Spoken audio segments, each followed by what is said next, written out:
WNST, Towson, Baltimore, and Baltimore Positive. We are positively into week 2. So after all that fighting and clawing and beating of the Titans, Luke Jones, they're right back to where they were last year, except they're on the road this time, going up to Buffalo. What a weekend. It was a super wild card weekend, wasn't it? Well, yeah, I guess that's the new term they're calling it. But for the Ravens, very super. No question about it. And you kind of stole my thunder with what you just said. You think back to where the Ravens were 365 days ago. Franchise record, 14-2 record, 12 straight wins, most in franchise history. We thought of them, and not just here in Baltimore, but the rest of the NFL thought of them as not just a Super Bowl favorite, but the Super Bowl favorite, with apologies to the Kansas City Chiefs, who at that point were the number 2 seed in the AFC. So you think about what has transpired since then, the loss to Tennessee, everything that happened throughout the course of this season, 1-4 after the bye week, the COVID-19 outbreak, everything. And now, having won 5 in a row to close the regular season and taking care of the Tennessee Titans, exercising some demons there, getting a little bit of revenge there. Where are the Ravens? They're right back where they were 365 days ago as a playoff team, a top shelf Super Bowl contender, not just a Super Bowl contender in the way that everyone who makes the playoffs fancies themselves as a contender, but they're now moving on to the divisional round. And hey, here you go, going to Buffalo. And yeah, you can talk about the Kansas City Chiefs, and they're the defending champs, and they should be viewed in a different light than everyone else. But beyond that, I think the Ravens are right there with everyone else that's vying to get to Tampa. And at this point, now that they've won a playoff game, now that Lamar Jackson has orchestrated a 10-point comeback win in January, why can't you do more now? Why can't you win more games in January? And that's where getting over the hump, so to speak, just opens up the possibilities of any of this can happen. Now, think about it. They are 2 wins away from being in the Super Bowl. Well, and exactly where they were 52 weeks ago. Luke Jones joining us here. If you just joined us, you just came in, we're flexing our muscles a little bit here this week and getting ready for second round, the Festivus.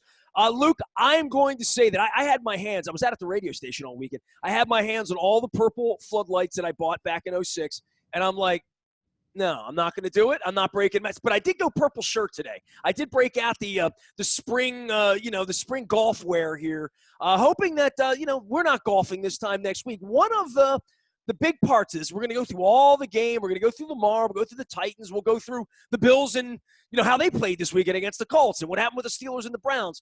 But I'd say this, the notion that we're going to Buffalo instead of Kansas City, I don't know. I mean, it certainly feels like that it opens up the door for them to stay alive another week, right? But I think back to Denver and New England years ago, or I think back to where we were. We're going to Nashville when they were the best team and then going out to Oakland and winning. And I look at it now and I say, oh my God, if the Browns win, they could actually play the game at home. Nobody be there, but they'd have an AFC championship game at home. Yeah, and I mean, let's face it. The 2 best teams in the AFC this year were Kansas City, and then by season's end, you had to give Buffalo their props. Buffalo's lost 1 game since October. That 1 game was the Kyler Murray Hail Mary out in Arizona. So they were the number 2 seed. They deserve to be the number 2 seed. But like you just mentioned, with the idea of where the Ravens were 8 years ago, going to Denver and then having another shot at the Patriots. And I say this with no disrespect to the Browns, because look what they did Sunday night, but it kind of felt like if the Ravens were going to get through Tennessee, as they did on Sunday, you were going to face most likely Buffalo and Kansas City. And I still feel like that's how it's going to be if they're going to get to the Super Bowl. But you do put yourself in a situation that the next psychological hang-up, the next hurdle they have, so to speak, is what? Getting by the Chiefs in terms of things we've talked about over the course of the last couple of years. So if you delay that a week, but at the same time, if you look at the eyeball test, you could make an argument that Buffalo's been better than Kansas City over the last 6-7 weeks. So be careful what you wish for in that regard. But there is that sense of going up against the Bills, the team that was every bit as hot as them, if not hotter, to close the regular season. And they played this week, and the Chiefs had an extra week. So, exactly. I don't know. Do you want a rested team or do you want an unrested? I mean, we've been discussing this since the beginning of time, right, about resting starters and who's more fresh. Ravens look pretty fresh on Sunday. The Ravens look like it was opening day on Sunday to me.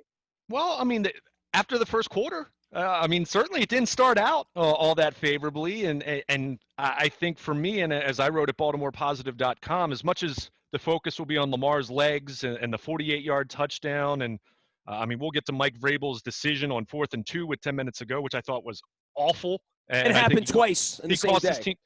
team the football game Yeah. ultimately, or whatever chance they had left of winning the football game, but. I go back to the final play of the first quarter. Think about it. The Ravens are down 10-0. On the previous drive, Lamar Jackson had thrown the interception. You're in a position where you're facing a 3rd and 7. You're in your own territory. You're in danger of having a third straight empty possession to start the football game. And if you punt the football back to the Titans at that point, you're giving them a chance after your defense had just been on the field for more than 10 minutes in the first quarter to open up a 3-score lead early in the second quarter if they put together another drive. I mean, you think about that.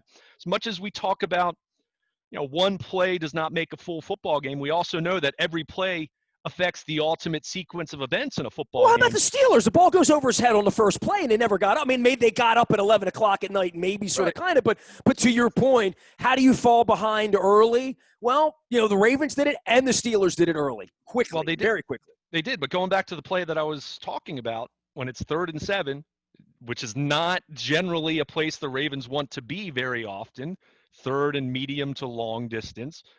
Well, Lamar Jackson faces the blitz. He escapes. He rolls to his right, and he finds Mark Andrews for a first down to close the first quarter, which to me was just an enormous play right there. Now, they didn't score a touchdown on that drive, but what happens after that?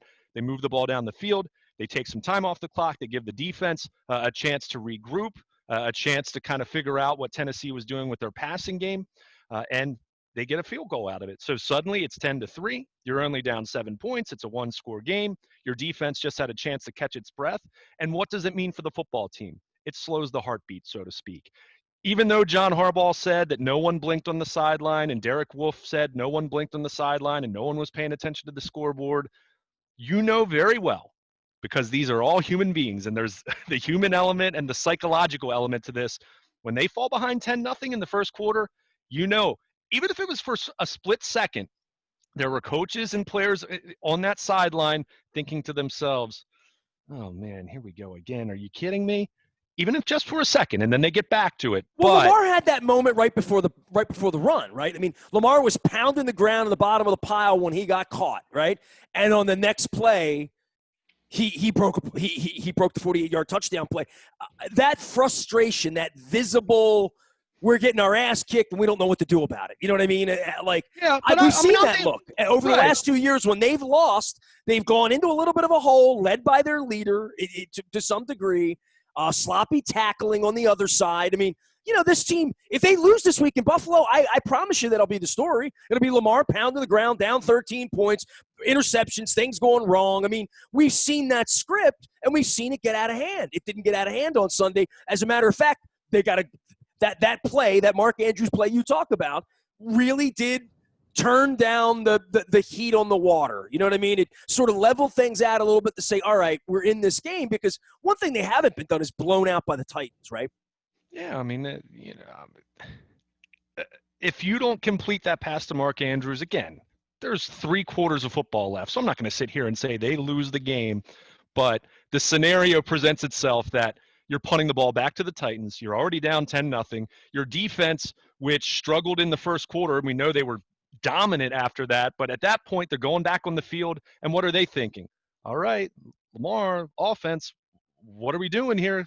Guys, you're facing one of the worst defenses in the NFL, and we're trying to stop Derrick Henry, a 2,000-yard rusher, and this Tannehill guy makes plays with play action. So you just know that there's that possibility that things can snowball at that point. But Andrews makes a catch, a terrific throw on the run from Lamar Jackson, a terrific catch on the sideline, and from that point on, again, that was the deep breath moment. They didn't score on that play. They still had to move the ball a good bit to get in the field goal range for Justin Tucker at that point. But once that happened, everyone exhales and says, okay, we're playing a football game. We got off to a bad start in the first quarter, but we're fine. And that was a moment that they never had in last year's playoff loss.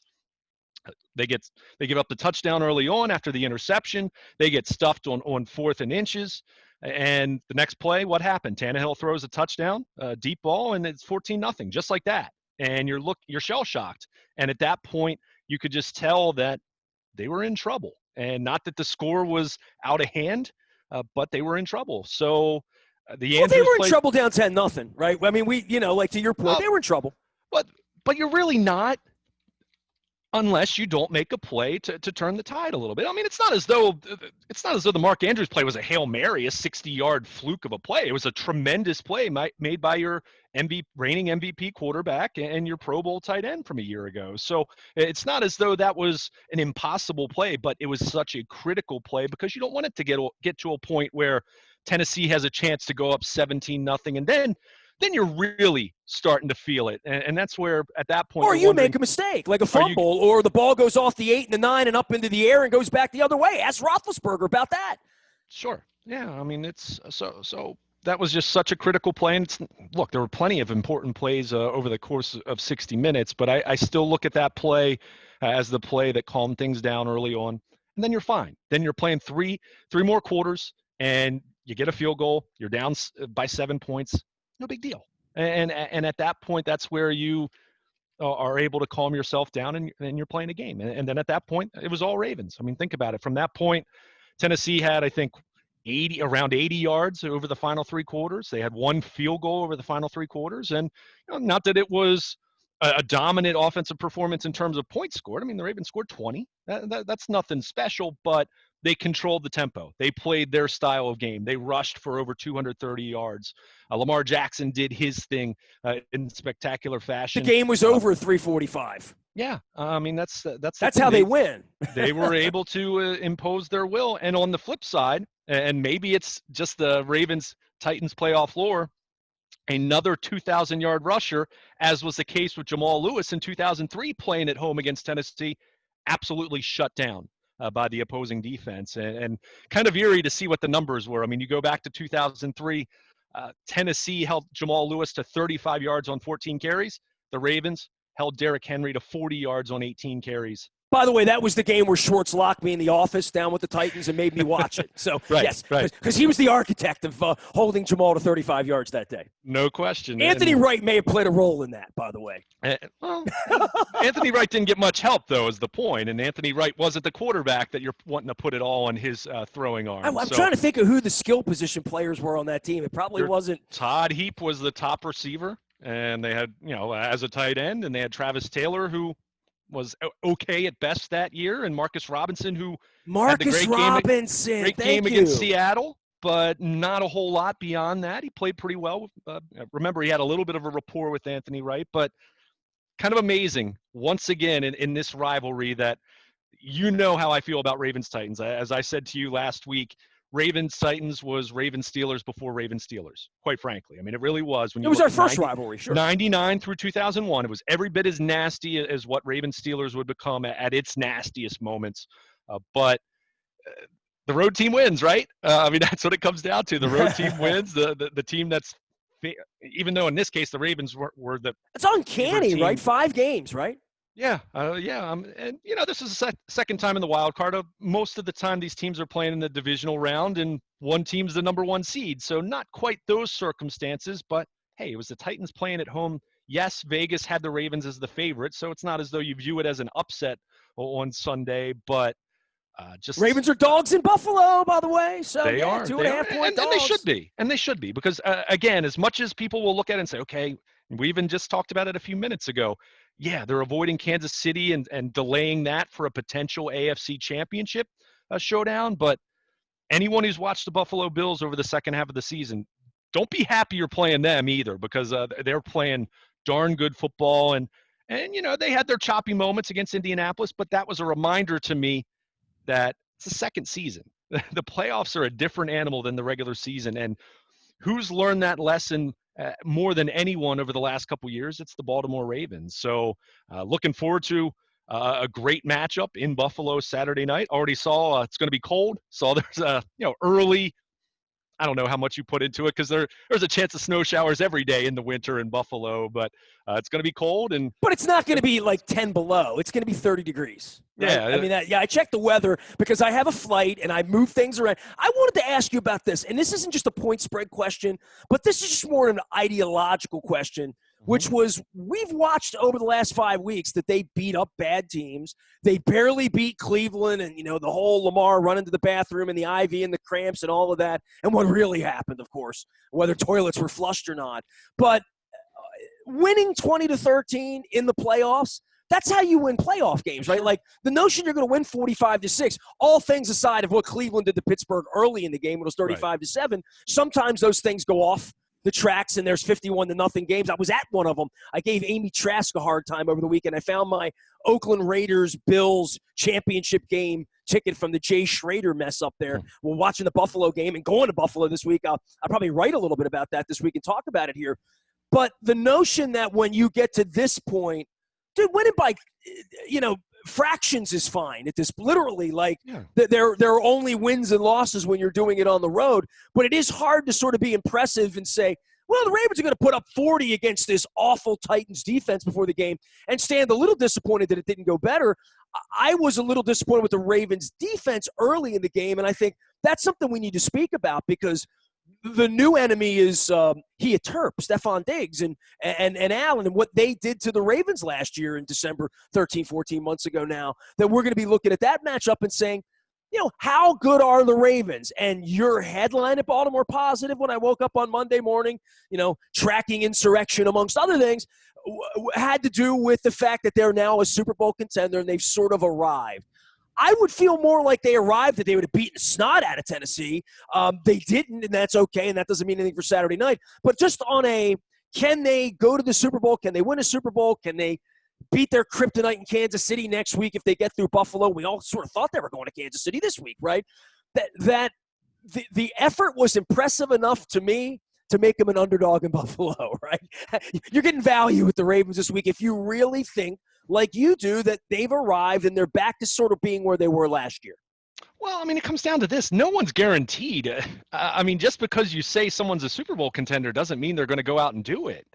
You're expressing the belief that they can. And well, they were a double-digit favorite this time last year. Now they're an underdog on the road. The perception is, they won 20-13. Lamar's awesome, and the defense is okay, but they're not as good as they were last year, and they certainly aren't going to beat Kansas City, and Buffalo's a hot team, right? The defense was great on Sunday. After the first quarter, it was tremendous. I mean, let's not – because Tennessee's not at Kansas City's level or, in my opinion, at Buffalo's level, that's still a top 5 caliber offense this year. They had a 2,000-yard rusher, and even though in terms of volume with their passing game, you have to look at their passing game as you look at the Ravens' passing game. What does the efficiency look like? What does the yards per attempt look like? And from those metrics, that was a top 6, top 7 kind of passing offense that they just stopped. Now, I thought they could win a Super Bowl. I mean, maybe not their defense, but I'm not anti-Tannehill. I mean, the more I've gone into Tannehill, the more I'm like, Flacco-y, Stafford-y, Ryan-y, you can win with that guy for me. I think he was sort of his reputation got smudged in Miami in that way. In the same way, probably Trubisky's is smudged now, although he was no great shakes on Sunday. Well, I mean, Ryan Tannehill was in Miami and for a couple years looked like he was going to be the guy there, and then after that, it kind of subsided, and you had different coaches, and it didn't work out. He's a guy that's in a good situation, and that's the case for most quarterbacks. I think, other than the rarest of the rare talents, you're talking about guys who need to be in the right situation, the right system, have the right coaches, the right players, or right skill players around them. Certainly the offensive line matters, but yeah, I mean that's a Tennessee offense that played at a very high level, and so what I saw from the defense, I mean, they struggled in the first quarter. They gave up 10 points. They didn't give up 3 touchdowns in the first quarter. Well, let me say this. This is the first time he's really had the whole defense kind of together in a long, long time, right? And kind of healthy, right? We talk about what Campbell and Brandon Williams represent on a Sunday afternoon. That's the difference there, is that you can stop Derrick Henry, stop a decent offense, stop big receivers because we're built that way when you have Jimmy Smith and other guys out there, and pitch a 13-point January game on the road, right? I mean, that's almost Ray Lewis turf, right? I mean, 13-point game on the road.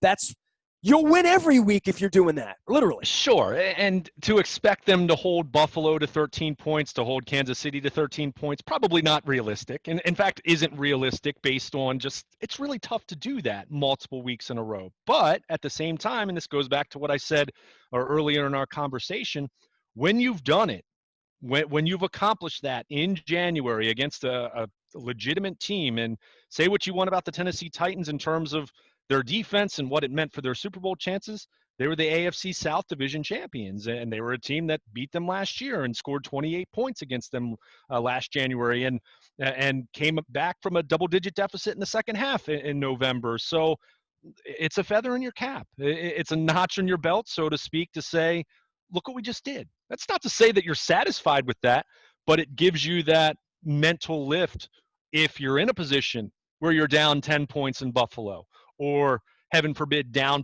10 points in Tennessee, or in Kansas City, excuse me, that now you have this to kind of rest on a little bit in terms of the mental makeup, in terms of overcoming some adversity. And, we've talked about that throughout the year, the way this team's been tested, the way this team went through a much more difficult path to get to this point again, unlike last year where everything went, for the most part, almost perfectly after late September and a couple losses. So, it's just it's a case where they won 20-13. You don't put too much stock into the eyeball test, and as much as you could point to the first quarter, or you point to, hey, they only scored 20 points against the lousy defense. It's not how this works in January. I'll remind you, Kansas City was down by 10 or more points in each of their playoff games last year, and they won the Super Bowl. Was that the script for Andy Reid and Patrick Mahomes? Of course not. You don't want to fall behind by 10 points, or in the case when they played Houston, they fell behind by 21 points, 24 points, whatever it was. I mean, it was a huge deficit early in the game. So you can't plan for things to go perfectly. You can't plan to just look at your scoring average or your defensive points allowed average in the regular season and say, oh, that's what's going to happen in the playoffs. That's why you play the games. And that's where, if you're the Ravens, you love what happened on Sunday. It wasn't a perfect performance, and that's where you take some confidence moving forward that, no, they didn't have a great first quarter, and they got off to a slow start on both sides of the ball in the first quarter, and they won the football game, and they went on the road, and they beat a team that had their number the last couple years. So from that standpoint, you go into Buffalo, and the Bills deserve to be the favorite based on the body of work in 2020, but I don't think the Ravens have anything to be scared of, especially now. You've won a playoff game. You've beaten a playoff caliber opponent. You've come back from a 10-point deficit in January on the road. So other than the potential opportunity to slay the Giant in Kansas City next week, and that's, of course, assuming you take care of business against Buffalo, there's nothing you look at this point now with if you're the Ravens and say, oh, I don't know if we can do that because of what they accomplished on Sunday. It's that next checkpoint that they've accomplished. We talked about this a little bit with what happened in Cleveland on that Monday night, and Lamar Jackson coming back, and they take the lead, and Cleveland ends up tying it up, and then they drive again and kick the game-winning field goal. How we talked about how that was an important step for them. This is another one, and now the narrative shifts from, can Lamar Jackson and this era of the Ravens win a playoff game? Can they come back from 10 points down? Yeah, because they just did those things. So now everything else ahead of them seems a little less daunting than it did before Sunday's game. He is Luke Jones. He is Baltimore Luke, out on Twitter and Facebook and everywhere you are, and in Owings Mills and in press conferences and asking Lamar Jackson questions, and I'm asking Derek Wolfe questions. You can check all of our coverage out at Baltimore Positive. You're on our text service. You're getting all the updates during the week. We are getting ready for Buffalo on a Saturday night. We are going to be covering all things democracy and impeachment here this week. Don Moeller's joining me for that. So a little bit of split coverage around here. Big things going on, certainly, for Festivus this week. No bus trip to Buffalo. Luke, I don't know if you're happy or sad about that, but I would give you all week talk about the last bus trip. I'm trying to think, like, what am I going to do for fun in Buffalo for an hour on a Saturday afternoon? What do you think? wings from the Anchor Bar, I guess, takeout. I'm just hoping we don't get 3 all feet I'm of thinking. snow or something like that. But I am There's hoping always to a go to Buffalo. possibility. Well, I've been going to Buffalo for playoff games for almost 40 years now. So I'm going to go back into the Wayback Machine, tell some stories this week. We're going to go up to Buffalo and talk to some of our friends up there as well. It's going to be a big, big week around here. Festivus for the rest of us. I'm Nestor. We are WNST.net, AM 1570. Taos in Baltimore, we never stop talking. Baltimore, positive.